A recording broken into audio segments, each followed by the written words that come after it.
देखो पहली बात तो ये समझिए कि एनिमल टिश्यू हमने तो बताया था, आज भी बताए थे। जितने भी एनिमल होते हैं, ठीक है, एनिमल मेनली कितने टाइप होते हैं? एनिमल मेनली टिश्यू के बेसिस पर कितने टाइप्स होते हैं भैया? 2 टाइप्स होते हैं, ठीक है। On the basis of animal, मतलब on the basis of tissue animal कितने टाइप्स होते हैं? 2 टाइप्स होते हैं। पहला जो एनिमल होता है जिसके पास टिश्यू बनता ही नहीं है, यानी टिश्यू फॉर्म नहीं होता है, ऐसे एनिमल, ठीक है। तो ऐसे एनिमल हम लोग करते हैं एग्रीगेटिव एनिमल, ठीक है। इनमें ध्यान रखना, इनमें जो एनिमल होगा वह मल्टीसेलुलर होगा, बहुकोशिकीय होगा, मल्टीसेलुलर होगा, ठीक है, लेकिन टिश्यू का फॉर्मेशन नहीं होगा। क्या सुना बात? यानी यहाँ पर डिफरेंट टाइप ऑफ सेल पाए जाएंगे, लेकिन यहाँ पर टिश्यू का फॉर्मेशन नहीं होगा। क्लियर हो गई बात? तो ऐसे एनिमल को हम क्या कहेंगे? Aggregative body. बॉडी कैसी है? एग्रीगेटिव है। एग्रीगेटिव मतलब समूह में प्रेजेंट है कोशिका है, लेकिन टिश्यू का फॉर्मेशन नहीं हुआ है। यह एनिमल कौन सा है? तो आपका बहुत ही फेमस फाइलम है क्या? ओरिफेरा। इसमें कौन से एनिमल्स आते हैं? स्पॉन्ज। स्पॉन्ज की जो बॉडी होती है वो एग्रीगेटिव टाइप की होती है, यानी जो सेल्स होंगे वो समूह में होंगे, लेकिन टिश्यू का फॉर्मेशन नहीं होगा। अभी बताएंगे आपको टिश्यू डिफरेंस क्या होती है, लेकिन वो टिश्यू का बॉडी बना नहीं होगा। ये हो गई बात। अब दूसरा देखो, दूसरे जो एनिमल होते हैं वो होते हैं टिश्यू टाइप के, ठीक है। टिश्यू होंगे, टिश्यू क्या होगा? प्रेजेंट होगा। वो एनिमल कौन है? देखो फाइलम आपका नाइडेरिया। नाइडेरिया से लेकर के जितने भी कह सकते हैं कार्डेट तक आते हैं, कार्डेटा पूरा कार्डेटा तक, ये सब के सब, यानी चाहे वो ह्यूमन हो, कोई दूसरे एनिमल्स, टेट्रापोडा, बर्ड्स, है ना, फिशेस, रेप्टाइलिया, जो भी होंगे, सब में क्या प्रेजेंट होगा? मतलब सब में क्या प्रेजेंट होगा भैया? टिश्यू, ठीक है। तो फाइलम नाइडेरिया से लेकर कार्डेटा तक सब में क्या प्रेजेंट होगा? टिश्यू प्रेजेंट होगा। और यहाँ पर जो ओरिफेरा है उसमें बॉडी कैसा है? एग्रीगेटिव है, मतलब यहाँ पर टिश्यू का फॉर्मेशन नहीं हुआ, बस सेल्स है वो ग्रुप में प्रेजेंट है।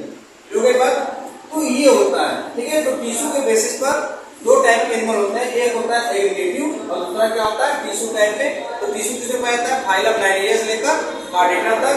और एग्रीगेटिव में क्या होता है? टिश्यू नहीं पाता है। इसके एग्जांपल क्या आता है? ओरिफेरा। बस समझेंगे। अब देखो, जो सबसे इंपॉर्टेंट चीज है वो ये होता है कि भैया टिश्यू होता क्या है। सबसे पहली चीज तो यही हमें पता होना चाहिए कि टिश्यू क्या है, हमें टिश्यू क्यों पढ़ना है, ठीक नहीं। तो टिश्यू का बहुत ही सिंपल सा डिफिनेशन होता है। पहली बात ये जान लीजिए कि हम लोग एक मल्टी सेलुलर ऑर्गेनिज्म है, बहुकोशिकीय जीव, ठीक है। क्या है? बहुकोशिकीय जीव। कुछ ऑर्गेनिजम्स ऐसे होते हैं जो यूनिसेलुलर होते हैं, जैसे आपसे कहते हैं अमीबा, बैक्टीरिया, या हम आपसे कहते हैं कि पैरामीशियम, डायटम्स, है ना। ये जितने भी एनिमल मतलब ऑर्गेनिजम्स मैंने आपको बताए वो सब के सब कैसे हैं? यूनिसेलुलर। कैसे? यूनिसेलुलर, यानी इनकी पूरी बॉडी कितने सेल की बनी है? एक, ठीक है, सिंगल सेल की बनी है ना। और दूसरे एनिमल कैसे होते हैं? मल्टीसेलुलर। तो मल्टीसेलुलर में आप देखो जितने भी मल्टीसेलुलर है, चाहे वो प्लांट हो और चाहे वो क्या हो? एनिमल। जो भी मल्टीसेलुलर ऑर्गेनिज्म है उनमें क्या पाया जाता? मैक्सिमम में क्या पाया जाता भैया? टिश्यू। कुछ ऐसे हैं जिनमें टिश्यू नहीं पाया जाता, जैसे क्या है? ओरिफेरा, है ना, एग्रीगेटिव टाइप का बॉडी पाया जाता। ये मल्टीसेलुलर है, लेकिन इसके सारे सेल मिलकर काम नहीं करते। और यही बात नहीं है। तो मैक्सिमम जो मल्टीसेलुलर ऑर्गेनिजम्स होते हैं उनमें क्या पाया जाता है? टिश्यू पाया जाता है। क्या पाया जाता है? टिश्यू। अब ये बनता कैसे? देखिए, सबसे पहले क्या होता है? सेल्स होती है। क्या होती है? सेल्स। अब सेल जब मिलती है तो क्या बन जाता है भैया? टिश्यू। और टिश्यू मिलता है क्या बन जाता है? ऑर्गन। ऑर्गन मिलता है क्या बनता है? ऑर्गन सिस्टम बनता है।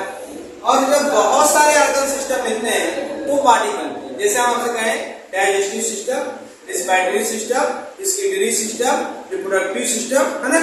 बस में आई बात नहीं, नर्व सिस्टम, ये सब मिले हैं तब जाकर आपकी बॉडी बनी है। बस में नहीं। तो ऐसे टिश्यू, ध्यान देना इस बात को। तो यहाँ पर आप इस बात को समझिए कि टिश्यू क्यों आवश्यक है। टिश्यू एक स्ट्रक्चर है बिटवीन ऑर्गन और सेल, यानी सेल जब मिलते हैं तो क्या बन जाता है भैया? टिश्यू बनता है। जब सेल मिलते हैं क्या बन जाता है? टिश्यू। तो फिर टिश्यू डिफिनेशन क्या है? टिश्यू किसे कहेंगे? है ना, 2 सेल, 4 सेल, 10 सेल, ऐसे कोई नंबर होते नहीं। टिश्यू में कोई सेल्स के नंबर नहीं होते हैं। टिश्यू का मतलब होता है group of cell which similar in origin and function. Group of cell which similar in origin and function, यानी कोशिकाओं का समूह जो उत्पत्ति और कार्य में क्या हो? समान। कभी कभी देता है स्ट्रक्चर भी देता है कि similar in structure, function and origin, लेकिन स्ट्रक्चर हर बुक में दिया नहीं रहता है। लेकिन ये 2 वर्ड बहुत कॉमन है, क्या? ओरिजिन और फंक्शन। तो ग्रुप ऑफ सेल है जो ओरिजिन और फंक्शन में क्या होंगे? सेम होंगे। उनको हम लोग क्या कहेंगे भैया? टिश्यू कर। क्या कह देंगे? टिश्यू। तो टिश्यू डिफिनेशन समझ में आई बात नहीं है? टिश्यू क्या है?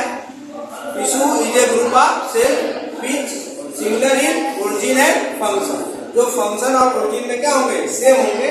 ऐसे ग्रुप ऑफ सेल को हम लोग क्या कहेंगे भैया? टिश्यू कहेंगे। क्या कहेंगे? टिश्यू।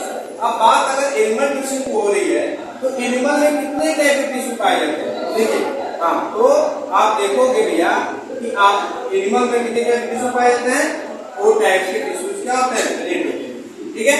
ह्यूमन भी एक एनिमल ही है, तो ह्यूमन के बॉडी में कितने टाइप के टिश्यू पाए जाएंगे? 4 टाइप। तो पहला जो टिश्यू है उस टिश्यू का नाम क्या होगा? एपिथेलियम। क्या नाम होगा? Epithelium tissue. ठीक है। दूसरा जो टिश्यू होता है इसको हम लोग क्या कहते हैं? कलेक्टिव। क्या कहते हैं? Collective tissue. तीसरा जो टिश्यू आता है इसका नाम क्या है? मस्कुलर। क्या नाम है? Muscular tissue.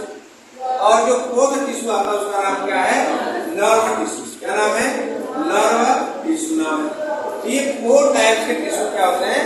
ह्यूमन बॉडी में या किसी भी एनिमल बॉडी में क्या होते हैं? पाए जाते। कितने टाइप के? 4 टाइप के टिश्यू। कौन कौन से? एपिथेलियम, कनेक्टिव, मस्कुलर और थर्ड क्या हो जाएगा? फोर्थ क्या हो जाएगा? Nerve tissue. क्लियर हो गई बात? अब ध्यान देना यहाँ पर जो आपका एपिथेलियम टिश्यू है इसका अपना फंक्शन होता है, इसका अपना स्ट्रक्चर होता है। ठीक है। कलेक्टिव का अपना स्ट्रक्चर और फंक्शन होता है, मस्कुलर का अपना स्ट्रक्चर और फंक्शन होता है, और नर्व का अपना होता है। बस में ही नहीं, हम लोगों को अभी सबसे पहले हम डाइजेशन वाला चैप्टर स्टार्ट करेंगे। उसके लिए सबसे पहले कौन सा टिश्यू रिक्वायरमेंट हम लोगों को है? एपिथेलियम। ठीक है। यानी जब तक आपको एपिथेलियम टिश्यू प्रॉपर समझ में नहीं आएगा तब तक आप डाइजेशन वाला चैप्टर खूब अच्छे से नहीं समझ पाओगे। बस में ही नहीं, हम लोग सबसे पहले किस टिश्यू रिक्वायरमेंट हो गया? एपिथेलियम टिश्यू की रिक्वायरमेंट। बस में हम लोग सबसे पहले कौन टिश्यू पढ़ेंगे? Epithelium tissue. क्लियर?